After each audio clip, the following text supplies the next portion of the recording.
Showtime! The Capital G show starts right now.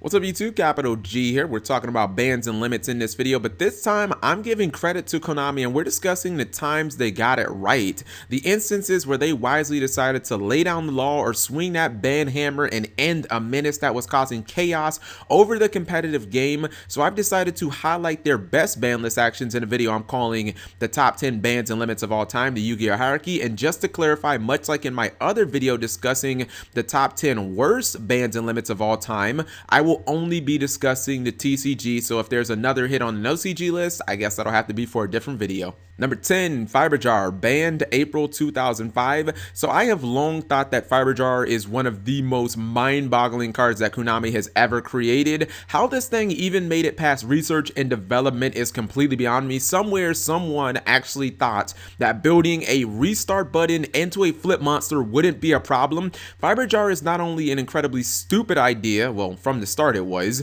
but the complications that the card often caused, such as players going into time, I mean, those were aplenty. Number 9, Evilswarm Exciton Knights, banned November 2015. I have had a well-known long-running hatred for this card, and it largely stems from the fact that Evilswarm Exciton Knight practically rewards players for losing or getting outplayed. In my opinion, that is just flat out wrong. Being a generic field nuke is something that generally gets you noticed by the ban list. See, at one point that Black Rose Dragon was actually limited, but then when you throw on top the ability to use your effect during both players' turn, I mean, that's guaranteed to get you a dirt nap. Number 8, Crush Card Virus, banned September 2009. Power, splashability, and information all combined into a tight, neat, chainable package that could destroy any deck not specifically designed to survive it. See Lightsworn.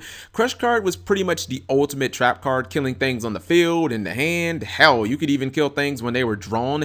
At its peak, this was abused so much that people were willing to throw random things into any deck just to be able to play this one card. Number 7, Snatch Steal, banned April 2015. When Snatch Steal was unpredictably legalized again after a decade-long ban, quite a few eyebrows were raised and many believed that the card had lost much of its power over the time. Well, for those of you wondering, all that Snatch Steal did was actually become arguably the most powerful card in the entire game of Yu-Gi-Oh, and after being gone for 10 years, it needed only 3 short months to accomplish this feat. Fun fact, Snatch Steal has actually been banned on 3 separate occasions. Only Monster Reborn and Magician of Faith have been banned more times.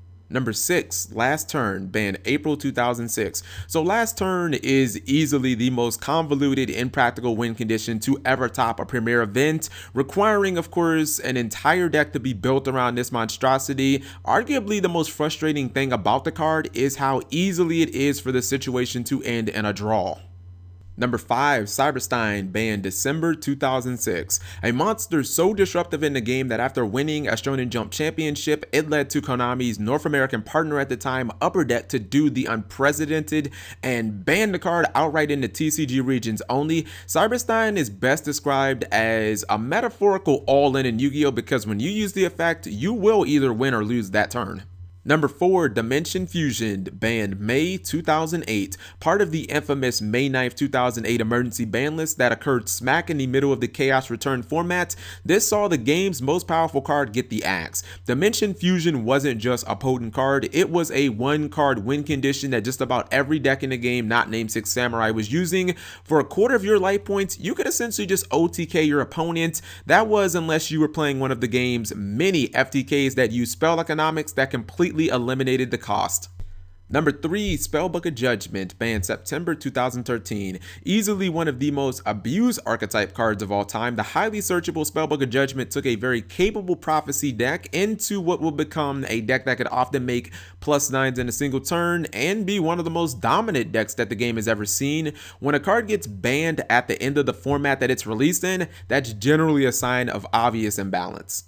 Number 2, Chaos Emperor Dragon, Envoy of the End, banned September 2004.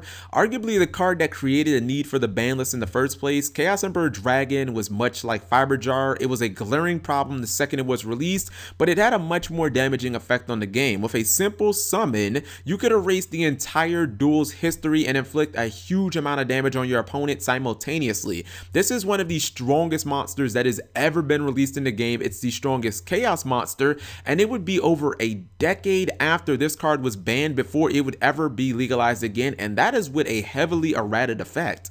Honorable mentions include the limitations of Magical Explosion, Tour Guide from the Underworld, Elemental Hero Stratos, and the banning of Cold Wave. And finally, to our number 1, Dark Strike Fighter, banned September 2009. When a card goes from 3 to 0 immediately following its release, you know that it has had a profound impact. You can see cards like Spellbook of Judgment or the Baby Dragon Rulers for proof of that. But the thing about Dark Strike Fighter is, it didn't just affect the meta, it completely warped the meta and revolutionized what an OTK actually was. Dark Strike Fighter created a meta where you only had to do about 4,000 points of damage in the battle phase, and the other 4,000 could be done by throwing your monsters at your opponent in main phase 2. What it really boils down to is Dark Strike Fighter isn't just arguably the most powerful synchro monster of all time, it's one of the most powerful cards ever to be created. So let me know what you guys thought of this list. Were there any cards that you disagreed with? Were there any things that I missed out on? Leave that in the comment section below. Thank you guys for watching. As always, subscribing makes life happy.